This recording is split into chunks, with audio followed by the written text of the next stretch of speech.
बिस्मिल्लाहिर्रहमानिर्रहीम। आज हम स्टार्ट करेंगे माइक्रोसॉफ्ट एक्सेल। जैसा कि आपने पहले माइक्रोसॉफ्ट वर्ड को किया है कि उस पर प्रैक्टिस किया, आपने वो सीखा है, उसी तरह आज आप देखेंगे कि माइक्रोसॉफ्ट एक्सेल क्या होता है। ठीक है, एक्सेल स्टार्ट करने से पहले आपको पता होना चाहिए कि माइक्रोसॉफ्ट एक्सेल का इस्तेमाल क्या होता है। माइक्रोसॉफ्ट एक्सेल का इस्तेमाल क्या होता है। ठीक है, आप सबसे पहले राइट क्लिक करेंगे न्यू और माइक्रोसॉफ्ट एक्सेल पे आप क्लिक कर देंगे। जैसे क्लिक करेंगे माइक्रोसॉफ्ट एक्सेल आपके सामने इसका जो आइकन वो आ जाएगा। इसका आप नाम रख लें। ठीक है, जो भी आपने फ़ाइल बनानी इसका नाम रख लें, आप इसको ओपन कर लें। जैसे ओपन करेंगे तो आपके सामने माइक्रोसॉफ्ट एक्सेल का इंटरफेस आ जाएगा। जैसा कि आप देख रहे हैं कि माइक्रोसॉफ्ट एक्सेल का इंटरफेस और माइक्रोसॉफ्ट वर्ड का इंटरफेस ये अक्सर मुख्तलिफ हैं। माइक्रोसॉफ्ट वर्ड में क्या होता था, आप लोग जब काम करते थे तो आपको पता था कि उसमें आपने क्या करना है, उस पर आप application, letter, notes, books, CV वगैरह, ठीक है, और इसी तरह की जो असाइनमेंट है वो बनाते थे आप लोग। लेकिन एक्सेल का भी आपको इस्तेमाल पता होना चाहिए कि माइक्रोसॉफ्ट एक्सेल आप इस्तेमाल किस लिए कर रहे हैं।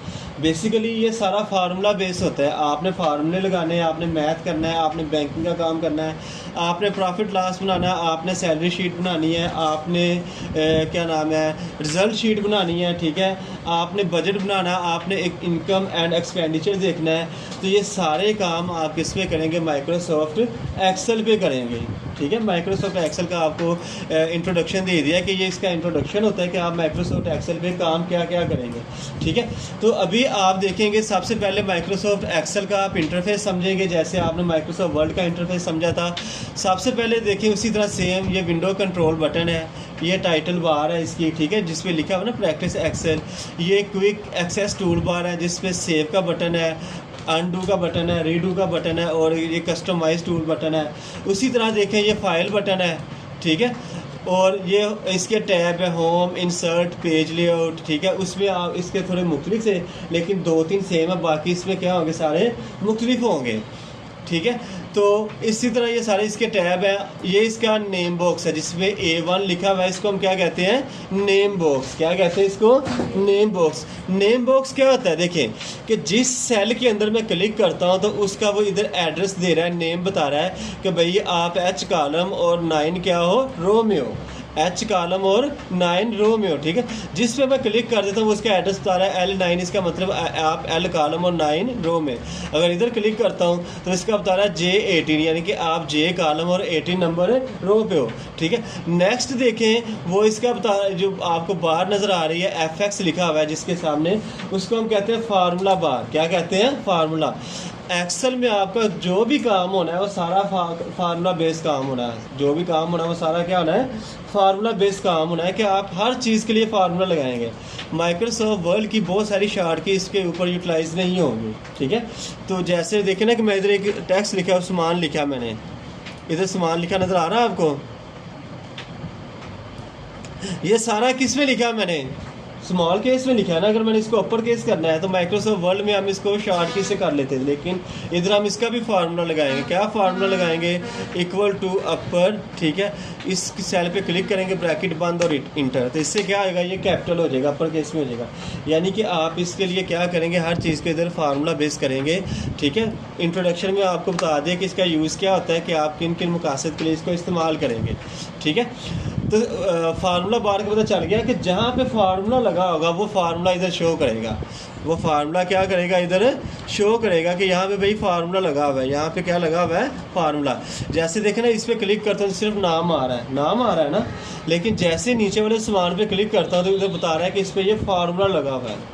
क्या लगा हुआ है, इस पर ये फार्मूला लगा हुआ है। फार्मूला कौन सा है, इसको अपर केस में कन्वर्ट करने का, इस केस में कन्वर्ट करने का, अपर केस में कन्वर्ट करने का फार्मूला लगा हुआ है। ठीक है, जैसे देखिए मैंने इसको रेस किया तो फार्मूला भी क्या हो गया, गायब। तो ये क्या होती है, इसकी फार्मूला बार होती है। ये वाला होता है कि जब आपने फार्मूला बार को ज़्यादा बड़ा फार्मूला लगाना है, लेंथी फार्मूला लगाना है, तो आप इसको थोड़ा बड़ा कर सकते हैं। अदरवाइज़ आप इसको क्या करेंगे, इस तरह इस पर क्लिक करके इसको स्मॉल कर सकते हैं। ठीक है, उसके बाद जो मेन चीज़ है वो ये होती है कि आपको पता होना चाहिए कि रो और कॉलम, के रो किसे कहते हैं, कॉलम किसे कहते हैं, सेल किसे कहते हैं। ठीक है, और मार्जिन किसे कहते हैं। जैसे देखें मैं इस पर क्लिक करता हूँ, कॉलम कौन से होते हैं, जैसे आपने पढ़ा हुआ ना 9th क्लास में, रो। ठीक है, रो और कॉलम मैट्रिक्स वगैरह पढ़े हुए ना सब ने, सारे माशाल्लाह पढ़े लिखे इंसान हैं आप लोग। तो देखिए कि कॉलम क्या होते हैं, वर्टिकल होते हैं। कॉलम क्या होते हैं, वर्टिकल।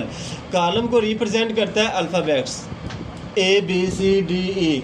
कॉलम को कौन रिप्रेजेंट करता है, अल्फ़ाबेट्स कॉलम को रिप्रेजेंट करते हैं। यानी कि टॉप की, जिसके टॉप के ऊपर ये अल्फ़ाबेट हो, जैसे ABCDE, ये क्या कहलाएंगे, कॉलम। ये क्या कहलाएंगे, कॉलम कहलाएंगे।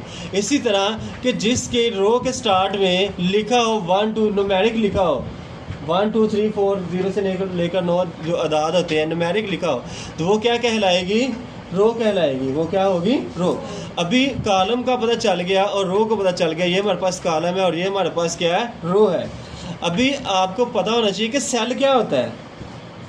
अभी आपको क्या पता होना चाहिए कि सेल किसे कहते हैं। सेल बेसिकली उसे कहते हैं कि जहाँ पे रो और कॉलम एक दूसरे के साथ इंटरसेक्शन करते हैं, क्रॉस करते हैं, वहाँ पे क्या बन जाता है, एक सेल बन जाता है, खाना बन जाता है, that is called cell. That is called cell. Clear है, कॉलम पता चल गया, रो पता चल गई, सेल पता चल गया, ठीक है। अभी आ जाता है कि एक्टिव सेल किसे कहते हैं। एक्टिव सेल वो सेल होता है कि जिस पे आपने क्लिक किया होता है और क्लिक करने से जब आप कीबोर्ड से टाइप करें तो डाटा उसी में लिखा जाएगा, that is called active cell. That is called active cell. पता चल गया जी, एक्टिव सेल किसे कहते हैं, सेल किसे कहते हैं, ठीक है। एक्टिव सेल वो सेल होता है कि जिस पे आपने क्लिक किया होता है और उसके गिर्द एक बॉक्स बन जाता है, जैसे ग्रीन या ब्लू या ब्लैक बॉक्स होता है, वो बन जाता है, उसको हम क्या कहते हैं, एक्टिव सेल कहते हैं। क्या कहते हैं, और इसके अलावा माइक्रोसॉफ्ट वर्ड में पेजेस होते थे। क्या होते थे, पेजेस। उसको हम डॉक्यूमेंट कहते हैं, उसमें पेजेस होते थे। लेकिन एक्सेल में क्या होगा, शीटें होंगी। एक्सेल में क्या होती हैं, शीटें होती हैं। शीटें होती हैं एक्सेल में, क्या होती हैं, शीटें। जिस तरह वर्ल्ड के अंदर आप मल्टीपल पेजेस पे काम कर सकते थे, इसी तरह एक्सेल के अंदर आपके पास शीटें होती हैं, तो शीटों पे आप काम कर सकते हैं। हर शीट के अंदर सैकड़ों पेज होते हैं और हर एक्सेल वर्क शीट के अंदर क्या होते हैं, सैकड़ों शीटें हो सकती हैं। एक जिसे कह रहे हैं कि बहुत बड़ा सॉफ्टवेयर है, एक समंदर सॉफ्टवेयर है, लाखों पर्सन का डाटा आप इसमें सेव कर सकते हैं, ठीक है। इतना बड़ा ये हैवी सॉफ्टवेयर है, इतना बड़ा जदीद सॉफ्टवेयर है कि आप लाखों पर्सन का डाटा इसमें सेव कर सकते हैं, ठीक है। शीटें में आप बना सकते हैं। अभी बात आती है कि इसके अंदर कॉलम कितने होते हैं और रो कितनी होती हैं। आपको जो जानने के लिए आप क्या करेंगे, अल्फ़ाबेट्स और न्यूमेरिक के कॉर्नर पे देखें, आपको इस तरह का बॉक्स नज़र आ रहा है, रेक्टेंगल टाइप बना, इस पर क्लिक करेंगे तो आपको बता देगा कि भाई 10,48,576 क्या होती हैं, इसकी रो होती हैं। 10,48,576 इसकी क्या है, रो है, ठीक है। और कॉलम कितने होते हैं, 16,000, ठीक है। ये इसकी क्या बता रहा है आपको, रो बता रहा है कि ये जनाब इसकी इतनी रो होती हैं, ठीक है। इसको हम थोड़ा सा बड़ा कर लेते हैं, ठीक है। और 16,384 इसमें कॉलम होते हैं, 10,48,576 इसमें रो और 16,384 इसमें क्या होते हैं, कॉलम होते हैं, ठीक है। ये एक शीट की बात कर रहा हूँ। आप देखें ना कि शीट 1 लिखा नज़र आ रहा है आपको, इस प्लस पे क्लिक करें नई शीट बन जाएगी, फिर प्लस पे क्लिक करें तो नई शीट बन जाएगी। या आप शिफ्ट F11 प्रेस करें, क्या प्रेस करें, शिफ्ट F11 प्रेस करें तो इससे भी क्या होगा, नई शीट बन जाएगी। इसमें भी क्या होगा, नई शीट बन जाएगी, नई शीट आ जाएगी आपकी, ठीक है। या आप शीट के ऊपर राइट क्लिक करें और इंसर्ट पे क्लिक करें, इंसर्ट के आपके सामने एक नई विंडो आएगी। इसमें आप क्या करेंगे, वर्कबुक पे क्लिक करके ओके पे क्लिक करेंगे तो फिर भी क्या करेगा, एक नई शीट बना देगा। एक्सेल को हम कहते हैं माइक्रोसॉफ्ट एक्सेल। एक्सेल को हम कहते हैं क्या नाम है, स्प्रेड शीट भी कहते हैं। क्या कहते हैं इसको, स्प्रेड शीट भी कहते हैं, वर्कबुक भी कहते हैं इसको, ठीक है। अभी देखें सब में फ़र्क क्या है, शीट एक्सेल। एक्सेल में देखें ना कि अगर एक शीट होगी तो हम इसको एक क्या कहेंगे, स्प्रेड शीट कहेंगे, ठीक है। अगर इसमें ज़्यादा शीटें जैसे शीट 3, शीट 1 2 3 4 5, तो इसको हम क्या कहेंगे, वर्कबुक कहेंगे। क्या कहेंगे इसको, वर्कबुक। वर्कबुक वो होती है जिसमें एक्सेल की ज़्यादा शीटों पे आपने काम किया होता है, 2 4 6 8 10। और शीट क्या होती है, जिसमें आपने जस्ट एक शीट पे काम किया होता है, ठीक है। पता चल गया इस चीज़ का। अभी शीटों की सेटिंग देख लें, सबसे पहले आ रहा है इंसर्ट। इंसर्ट पे आप क्लिक करें। जैसे आप इंसर्ट पे क्लिक करेंगे तो आपके सामने वर्कशीट के बारे में आ रहा है कि आप इस पर क्लिक करके ओके कर देंगे तो एक नई वर्कशीट बना देगा। दूसरा इसमें आ रहा है डिलीट। अगर आपने कोई शीट डिलीट करनी है तो इसी पे आप राइट क्लिक करें और डिलीट कर दें और डिलीट के बटन पे क्लिक कर दें तो शीट क्या हो जाएगी, डिलीट हो जाएगी। शीट क्या हो जाएगी, डिलीट हो जाएगी। इसी तरह आप राइट क्लिक करके रीनेम, शीट 2 का आप नाम बदलना चाहते हैं, कोई आपने फाइल का नाम रखना। फॉर एग्जांपल मैं कह देता हूँ ये 9th का रिज़ल्ट शीट है, 9th की क्या है, ये रिज़ल्ट शीट है, तो ये क्या हो जाएगा, उसका नाम चेंज हो जाएगा। क्लियर है। इसी तरह अगर आप राइट क्लिक करें इसके ऊपर और मूव और कॉपी, अगर आप इसको कॉपी करना चाहते हैं, यानी कि एक शीट है आप इसको डुप्लीकेट करना चाहते हैं तो मूव और कॉपी पे जैसे आप इस पे आए तो कह रहा है कि शीट, किस शीट को आपने डुप्लीकेट करना है। हमने 9th शीट को क्लिक किया, क्रिएट ए कॉपी और ओके करते तो इसकी क्या करेगा, एक देखें ये कॉपी और एक दूसरी ये कॉपी आ जाएगी। क्लियर है। तो 2 इसकी कॉपीज़ बना दी ना इसने। इसी तरह व्यू कोड, ये कोडिंग के लिए होता है कि आपने प्रोग्रामिंग में थोड़ा सा अपनी मर्ज़ी के मुताबिक चेंज करना हो तो कोडिंग में आप चेंज करते हैं। प्रोटेक्ट शीट, प्रोटेक्ट शीट होता है कि आप शीट को जैसे पासवर्ड लगाते हैं, ठीक है। जैसे जब हम ये फाइल बटन पे काम करेंगे तब आपको बताएंगे, जैसे आपको माइक्रोसॉफ्ट वर्ड पे बताया था कि आप इसको प्रोटेक्ट कैसे कर सकते हैं, बताया था ना आपको कि पासवर्ड कैसे लगा सकते हैं।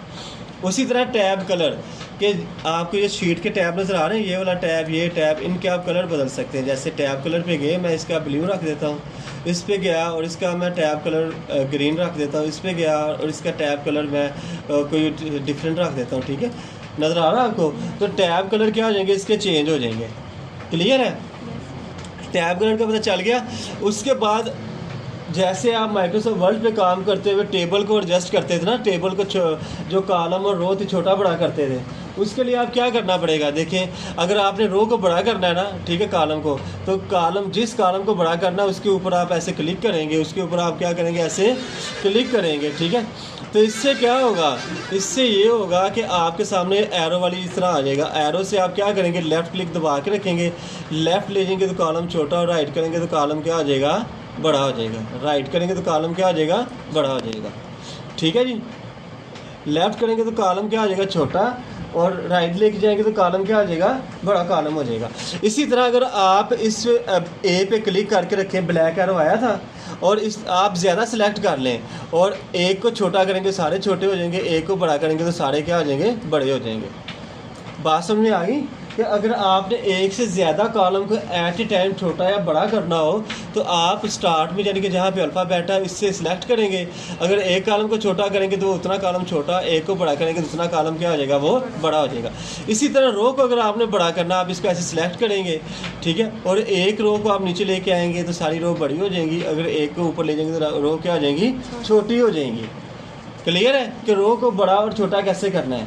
इसी तरह अगर आपने नई रो कॉलम ऐड करना है तो जहां आपने कॉलम ऐड करना है, आप पहला तरीका क्या है, शॉर्ट की बताता हूँ। इस पर आप क्लिक करेंगे और कंट्रोल प्लस करेंगे तो वहाँ पे नया कॉलम ऐड हो जाएगा, ठीक है। कंट्रोल माइनस करेंगे तो कॉलम क्या हो जाएगा, डिलीट हो जाएगा।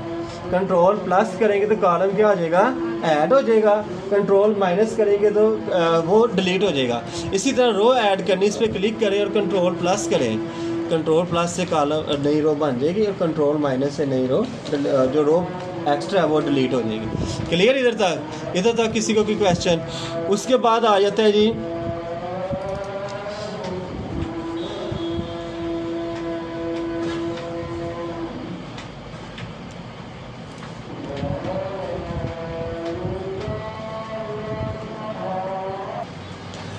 उसके बाद आया था कि रेंज क्या होता है और रीजन क्या होता है। रेंज क्या होता है, रीजन।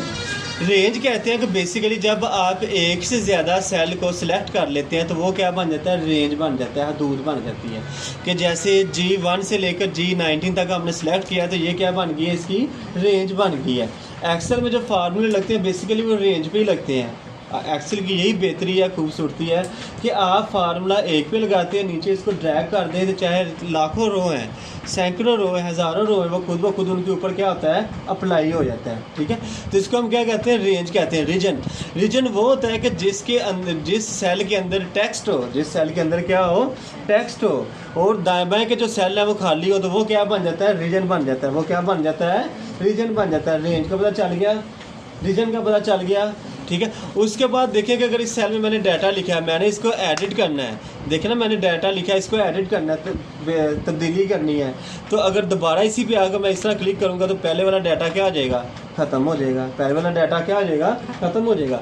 तो इसके लिए मुझे क्या करना पड़ेगा, इसके ऊपर डबल क्लिक करूँगा या F2 प्रेस करूँगा तो ये क्या हो जाएगा, एडिट फॉर्म में आ जाएगा। ये क्या हो जाएगा, एडिट फॉर्म में तब आएगा, तब आप इस पर एडिट कर सकते हैं। और दूसरा इसमें देखिए कि आप वर्ल्ड को जो मिनिमम जूम था 10 कर सकते थे ना, ठीक, कितना जूम कर सकते थे उसको, 10। माइक्रोसॉफ्ट एक्सेल को भी आप मिनिमम 10 जूम कर सकते हैं, जूम आउट, और जूम इन आप इसको मैक्सिमम 400 कर सकते हैं। कितना कर सकते हैं, मैक्सिमम 400। और वर्ल्ड को कितना कर सकते थे, 10 to 500, यानी कि 500 गुना आप इसको फोकस कर सकते हैं, जूम कर सकते थे। लेकिन एक्सेल को आप कितना कर सकते हैं, 10 से लेकर 100 तक, ठीक। जैसे माइक्रोसॉफ्ट वर्ल्ड में आप टेबल बनाते थे तो टेबल की ज़्यादा से ज़्यादा कॉलम आप रख सकते थे 63, ज़्यादा से ज़्यादा कितने कॉलम रख सकते थे, 63। लेकिन यहाँ पे आपको कॉलम मैंने बताया है 16,384 कॉलम रख सकते हैं, 16,384 कॉलम।